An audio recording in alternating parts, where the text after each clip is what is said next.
എല്ലാ ദിവസവും ഞാൻ ആഹാരം കൊണ്ടുവന്നോളാം. നിങ്ങൾ അതൊന്ന് കഴിച്ചു തന്നാ മതി.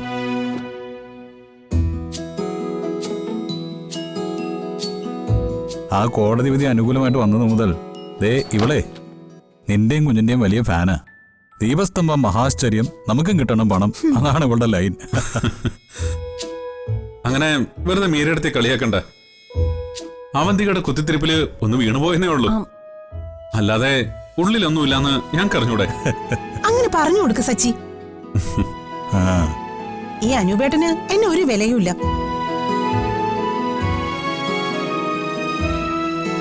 അല്ല, ഞാനൊരു കാര്യം ചോദിക്കട്ടെ, നിങ്ങൾ കൊച്ചിനിടാൻ വല്ല പേരും കണ്ടുപിടിച്ചോ?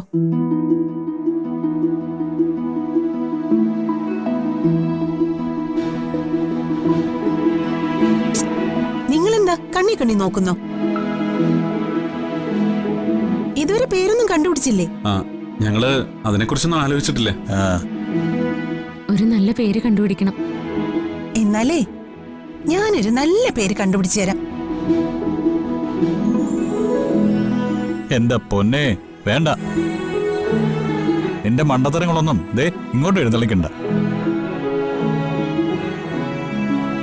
എന്താ അനുപേട്ടാ, എഴുതി നല്ലൊരു പേര് കണ്ടുപിടിക്കും.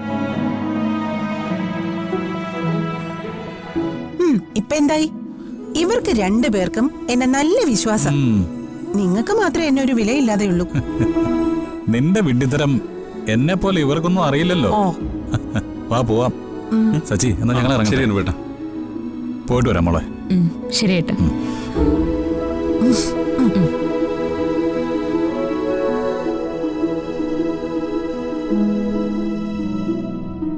എന്തായാലും മീരയുടെ ആകെ മാറി. ഇനി ഇതിന്റെ പേരിലേ ഏടത്തി അങ്ങ് ചെല്ലുന്നത് വരെ അനുപേട്ടനോട് വഴക്കിടും.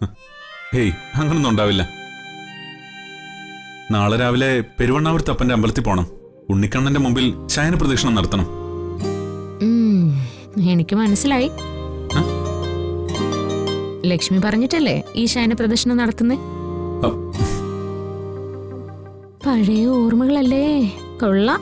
ആ, നീ കുറച്ചു ദിവസമായി എന്നെ ഇങ്ങനെ കളിയാക്കുന്നു. നിന്നെ ഇന്ന് ഞാൻ ഇനി അങ്ങനെ പറയൂ? പറയോ? ഇല്ല.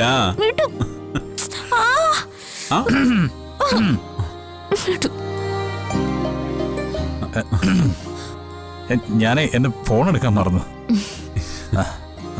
അപ്പൊ ശരി. അതെ, സർജറി കഴിഞ്ഞ് കിടക്കുന്ന പെണ്ണാ, അത് ഓർമ്മ വേണം രണ്ടുപേർക്കും. നീ കാരണമല്ലേ നിന്നെ ഞാൻ.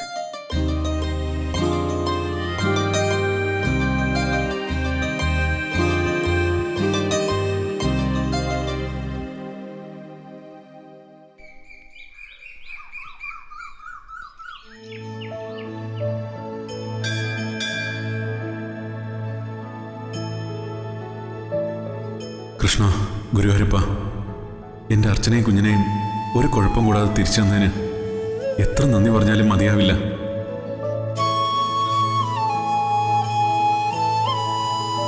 എന്നാലും അപകടം മാറിയിട്ടില്ല. ഇനിയും അവർക്കൊന്നും വരാതെ കാത്തോളണേ. എൻ്റെ അർച്ചനയ്ക്കും കുഞ്ഞിനും വേണ്ടി അവിടുത്തെ മുമ്പിൽ ഞാൻ ശയന പ്രദക്ഷിണം സമർപ്പിക്കുന്നു.